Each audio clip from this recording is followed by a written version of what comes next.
What's the number one thing that most people dream about as they're trapped inside of their cubicle? They would love to say, goodbye, I'm out of here. This video is for everyone that would love to tell their boss, goodbye, you're fired, I'm not working here anymore. We've probably all had our share of those narcissistic, horrible bosses. Actually, the last job that I had before I got into the online space, I could speak to that. Talk about nutcase. Am I even allowed to say that? But for 6 months, I was miserable in this job, and I kept asking myself, how did I end up here? I've had years and years of experience, and the interview went great. And then 2 weeks into the job, it was awful.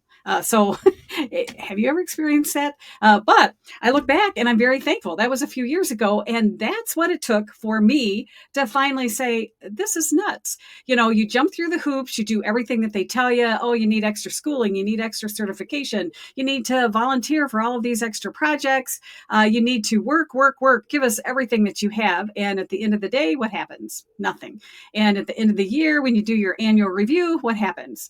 Depending on the company, you might get a 1% raise or a 3% raise. I don't know. I don't have to keep going on and on, because I think anybody that works a regular 9 to 5 type job can relate to these things. And so what are people dreaming about? They just want to work for themselves. And we hear all of these grandiose ideas online. People are making $1 million a month and it's so easy and they can work at the beach and all that kind of stuff. Well, that's not true either. But it is definitely possible to create an online business, something that you love to do, and to make money, whether you're trying to replace your income so you can say goodbye to that main job, or to contribute to the family. It is possible. And let me just share my screen. I have a quick little chart here that I'll just talk to you about. How can you actually make this happen? So here's my little handy dandy Canva thing. And let me just talk about this a little bit. I'll get out my little pen here so that I can draw. Basically, you just need to take some time and analyze these three main elements. So the first thing is your skill set. So take some time and do an inventory. And I can never write with this little mouse. One day I'll get me a trackball, but anyway, so inventory, I can't even spell. Okay. So what do you do that you're good at? All right. So I worked in IT for years. What else did I do? I did project management. Okay. And I am not going to continue writing this because we can't read it anyway. All right. So I want you just to take an inventory of what do you do best. And sometimes it has nothing to do with what you're getting paid to do. You ended up in that job for whatever reason, but what kinds of things do people come to you for? And they have questions and they say, wow, how do you do that? Or when somebody organizes they've got a big event coming up, who do they come to? They come to you because it's like, would you help me do this? Or, maybe you're a crafty kind of person and you can create things. So people say, oh, could you show me how to do that?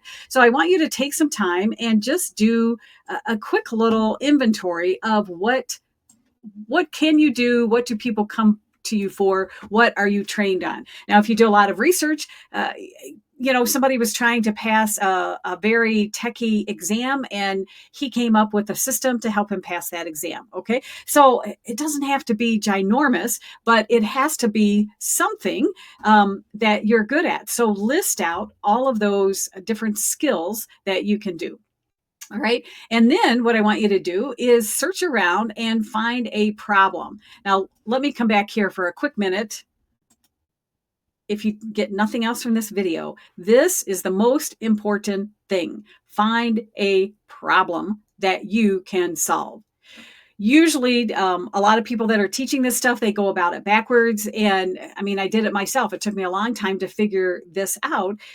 Instead of saying, okay, I'm going to offer this, I want you to reverse engineer and look around, listen, read, what problem do people have?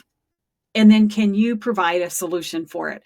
It doesn't have to be fancy. And in fact, it should not be super unique, because if it's so unique that you can't even find other services out there just like that, then you're in the wrong ballpark, especially when you're first starting out. So the problem is what should be driving. How do you figure out what you should offer for your online business? Okay, so look for those problems. Let me come back here. And again, just, and here's the deal. I want you to come up with a list of like maybe 10 problems. Can you solve it? Yep, I can solve it. Is this something that you would enjoy doing? So rate it a yes or a no.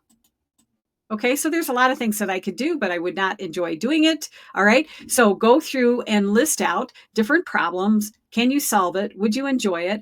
And then the most important thing is, are people willing to spend money on it? Or are you targeting an area that people have money? Now, let me say this. Most creatives, entrepreneur type people, we're very heart centered. We want to help people. So maybe you want to help newly divorced moms with children under 5 get back into the workforce. That sounds very noble and wonderful and all that kind of stuff.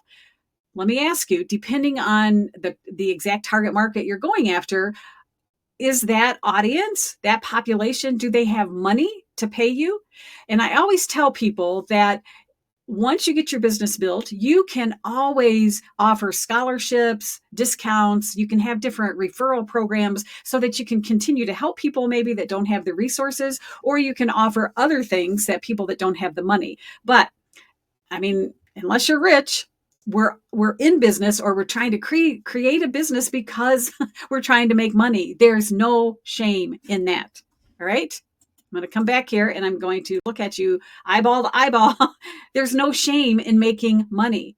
The only reason business exists is to solve a problem, and the people that are solving the problem, delivering that service or product, they're making money off of it. There's no shame in that. On the reverse, the people that are benefiting, they're happy to give money. They've got this problem that they want to go away. So here, take my money, get rid of this so I don't have to deal with it again. All right, are you tracking with me? Okay. Then let me erase this. Then the next thing that I want you to do is, let's do a little inventory of your preferred style. Now, what do I mean by that? I've been a professor for years and years. It's very easy for me to get on the camera, in front of the camera. A little side secret for you. If you're super nervous about it, just get over it, because people aren't paying attention anyway. Their mind is doing a million things, so just get over it. But is it easy for you to get on video? Do you like to talk? Okay. Do you like to write? Do you like to create? All right. So these are just a few things. Depending on your preferred style, then that will help you come up with a way that you can help people. All right. So talk. This, you could do like podcasts. Okay. You could do coaching, one-to-one coaching, and no cameras involved. Videos are definitely great for courses, videos for like growing a YouTube channel, anything with that. Writing, okay, you could blog, you could write content for people. I mean, the list goes on and on. Creation, if you're a creative kind of person, do you enjoy creating workbooks and templates and things like that? Or do you enjoy creating physical products like an actual planner, whatever it is? So as you're taking inventory of your skill set and the problem that you can solve, then kind of hone in on what is your preferred style. And that's going to help you figure out even more closely what can you do to help people. All right. Then the last thing is, you need to package it up, put a pretty bow on it, and offer it to people. All right. It's that easy. The packaging is very important because it helps people see the future. And this is another super important thing that you need to figure out. Yes, they want to purchase that thing that you offer, but it's really the future with them in it that they're buying. Right? So let's take weight loss, for instance. If you help people tone their body, lose that pregnancy weight, get back into their skinny jeans, whatever it is, yes, they want to lose the weight, but what are you really selling them? You're selling them the future. And what does that future look like? Maybe they feel attractive again to their mate. All right. Maybe they like to show off and get the eyeballs looking at them again, like, woo-wee, this person is a hottie. All right. Well, whatever it is, what is the future that they see themselves? Because that's what they're buying. They're buying, yes, they want to lose weight, but they are buying the future that you've promised them.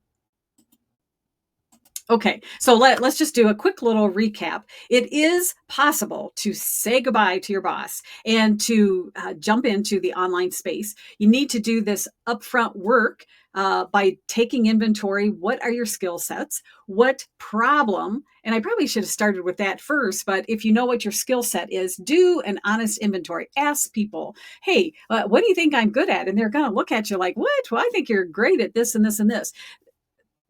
By asking other people, it's very enlightening because we're stuck in our own head. And what comes easy for us, we think it's easy for everybody. But then other people look at us and they're like, are you kidding? How do you do that? So that's why it's important. I'm going off on a tangent, but that's why it's important to talk to other people. And then the thing that's going to drive it is the problem that you can solve. And then once you've identified that, then also figure out, okay, what's the best way that you can deliver the solution to that? Just because somebody else is running whatever it is, a YouTube channel or something, doesn't mean that you have to do it. There's other ways that you can deliver your product or your service and make money from it. Right? Is that making sense? So let me know in the comments below, what's your superpower? What's the problem that you think you can solve for people? And what's like your preferred style?